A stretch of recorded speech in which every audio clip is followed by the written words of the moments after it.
Jumpstart Justice, a rapid briefing and take action opportunity from the Workers' Circle. I'm Noelle D'Amico, Director of Social Justice. Thanks for being with us. Today, we're going to send you an email after the program is concluded that will have some resources so that you can delve more deeply into the topic today. And it'll also have the slides as well. If you're viewing a recording of this live program, just fill out the Count Me In form and you'll also receive this information. Now, before we get started, be sure to have your cell phone handy.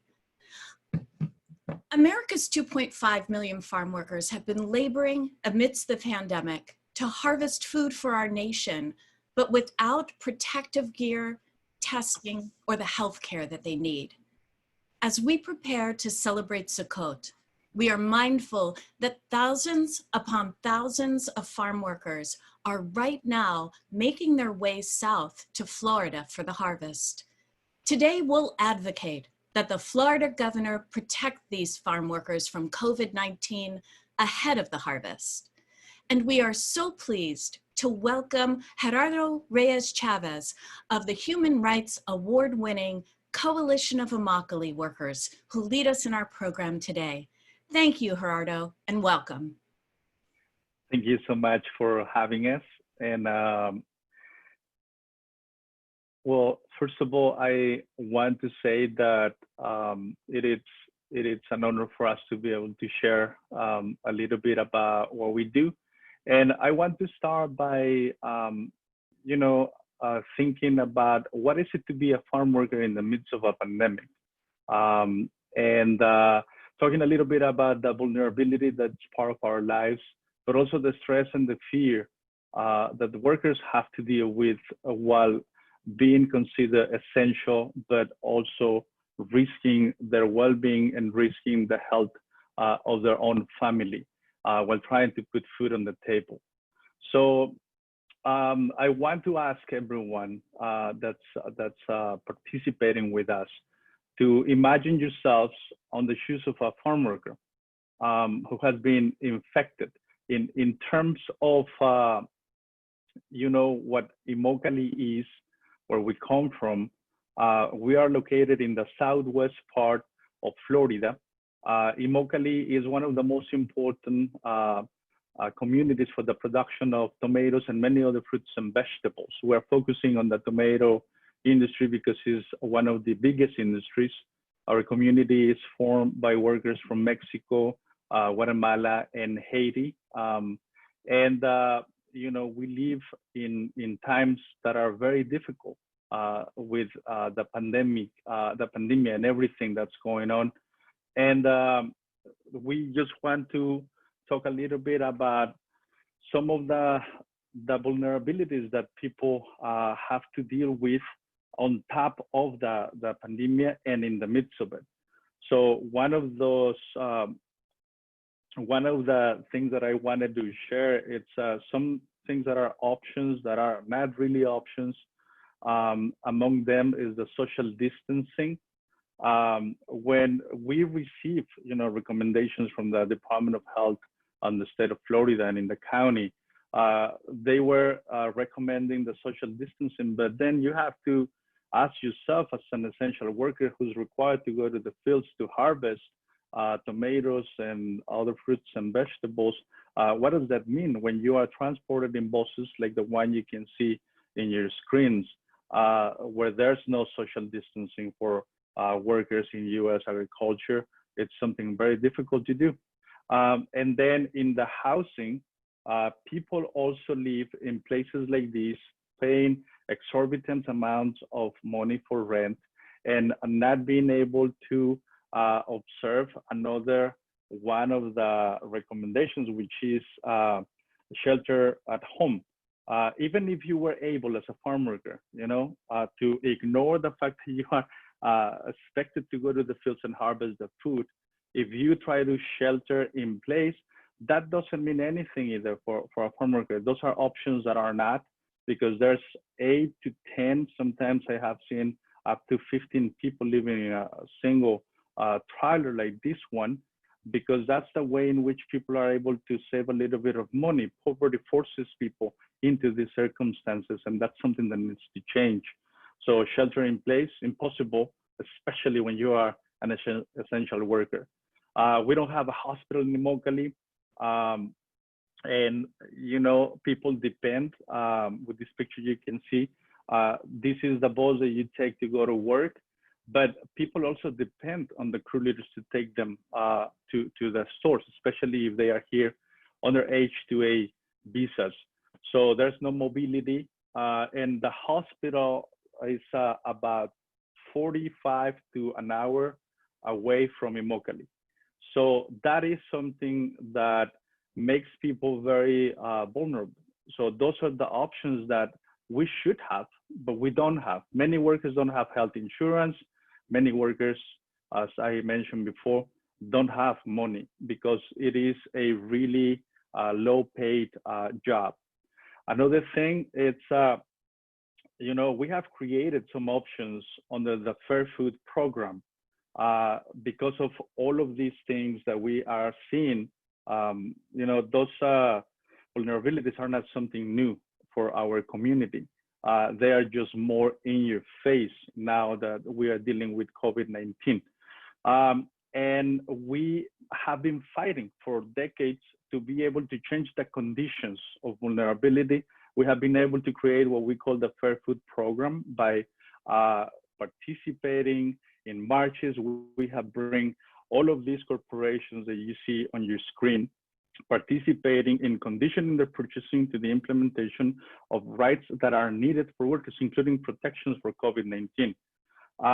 This program is was implemented first in Florida in 2011, and then it expanded in 2014 to 6 other states in the tomato industry. And right now it has expanded even beyond to other states, and we're gonna see a map where you can see where the Fair Food program is being implemented. And in this process, we are monitoring that to make sure that everything is happening as it should be. And workers here have the right to form committees on health and safety and talk about the things and ideas that should be implemented to make the work space safer. But that's very limited. And they still don't have a lot of support from the government. And really, the government is the one who has been failing the entire state, but especially the farm worker community and those more vulnerable in big cities too. In Immokalee, we had to start something that we call the COVID campaign because we didn't had any opportunity to talk to the representatives here in Collier County with the Department of Health when we were trying to offer our help and say that, we're connected with the community, we can help to coordinate any efforts around COVID. Instead, we realized that it needed to be treated as a campaign. We needed to demand that the government take action. And it took some time. It took about a month for the governor to respond and made some of the testing available. It took exactly a month. The picture that you see is after 4 weeks of campaigning, where they did about 168 tests. That was it in the entire month. In this picture, there was an effort to apply 1,400 tests in the community of Immokalee, and then it dropped again. We've been fighting, we've been constructing different alliances with different groups of medical experts like Doctors Without Borders, who were with us for several weeks. And now we're working with Partners in Health. Now, Doctors Without Borders were doing the testing. Partners in Health are now the group that are here working with us, and they are experts in the contact tracing and are offering for free their support to the Department of Health here in Collier County. They have only received an answer that says that, yeah, they are thankful, but they have it all covered, even though they have not been doing most of the things that you are supposed to do based on the recommendations of the CDC and the World Health Organization. So those are the things that are going on right now in our community. The options that we should have, are testing for COVID-19 available to all, effective contact tracing and quarantine spaces that should be promoted, available, and open and ready for the farm worker community. There's only one person in this all of these months, 7-8 months since we started to take action. Just one person has been offered a space for quarantine here in Immokalee. That's how ridiculous these efforts are. And we are also asking that employees should require to provide personal protective equipment in any farm. And that should be something that the government is overseeing. Instead, we have a government that just announced that they are more interested in opening the economy while putting the lives of essential workers at risk. And that's why we are not going to stand idle while all of this is going on. And that's why I'm here. I want to invite you all to be part of something with us and demand justice for the communities that make food possible for all of us. So I'm going to pass it on to Noel to share a little bit about what is it that you can do. Sure. Before going there, Gerardo, I know that there was some initial testing done in Immokalee that you were showing us, and the result was over 2,000 workers eventually became infected. What's the situation right now? The situation right now is very worrying, and I forgot to mention something really important. The season, when we started with these efforts, the season of harvesting here ends on May. So it was about a month and a half in which we had a window to protect the community. Now they are up north working in all of these states, in Georgia, Virginia, Maryland, South Carolina, and many other places, and now are about to come back because this month is where the season starts slowly. And many workers are already back, but many more are coming. The height of the season is in November. And we need to be ready to be able to respond to the crisis that's going to unfold in front of us now with the flu season, but also with the fact that just this past week, Governor Ron DeSantis decided to open the economy, continue with the third phase while there's no control over COVID-19 and no clear plan on what to do in regards to farm workers. So. Well, we're going to give them a little push this afternoon. So everybody, if you would, grab your telephones and take a look. Governor DeSantis's telephone number, 850-488-7146, is at the top of your screen. We're going to have that in the chat line momentarily. There's a script before you that'll give you some language as you place calls to Governor Ron DeSantis's office. Be prepared. You may get an answering machine and not a person, but definitely leave a message. Once you've made your call and either spoken to someone or left a message, then if you would, come back and into the chat line, let us know that you've done so. So for example, once I reached the governor's office, all right, Noel D'Amico, White Plains, New York, left a message for Governor DeSantis. That'll give us a sense of the magnitude.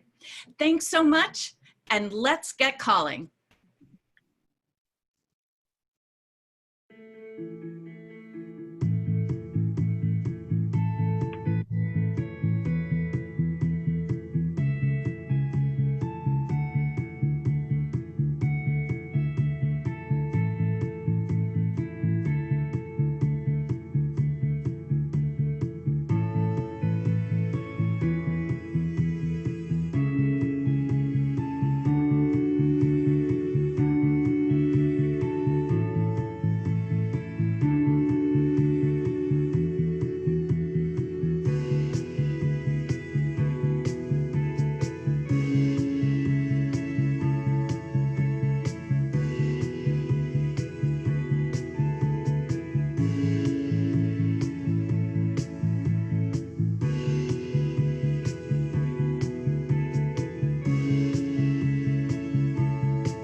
messages be left for the Florida governor from all over the country right now. We've jammed up his phone lines with our enthusiasm. And so what we're going to do is leave this call-in script live for you. Thank you, Marion Klein from Los Angeles, for leaving a message with Governor DeSantis. Thank you to Danny. Thank you to JT. Thank you, Gerardo, for calling. Thank you, Sammy. Thank you, thank you. We're going to leave this live as we move now to close our program. I want to thank you for being with us for this Jumpstart Justice. As you know, this is a 15-minute rapid briefing and take action program that happens each week, Thursdays at 2 p.m. We take up urgent matters, and so the topic for next week's Jumpstart Justice will soon be announced at circle.org. Before departing, I just want to give Gerardo one last word. Gerardo, how would you like to leave us today? Well, I would just say this. As workers, you know, we are very often perceived as powerless, voiceless, all of that. We're vulnerable. We're not voiceless. And we just want to be treated with the respect that any essential worker should be treated, which is with the things that are needed for you as a worker to be able to protect your life and the lives of your loved ones and your coworkers. And for that to happen, you know, all of us need to take action, because ultimately it depends on all of you to do something, not because you feel sorry for our conditions, but because at the end of the day, we have already fed everybody. So we deserve the same, but in a dignified manner. Thank you. Thank you so much, Gerardo, and thank you everyone for taking action today.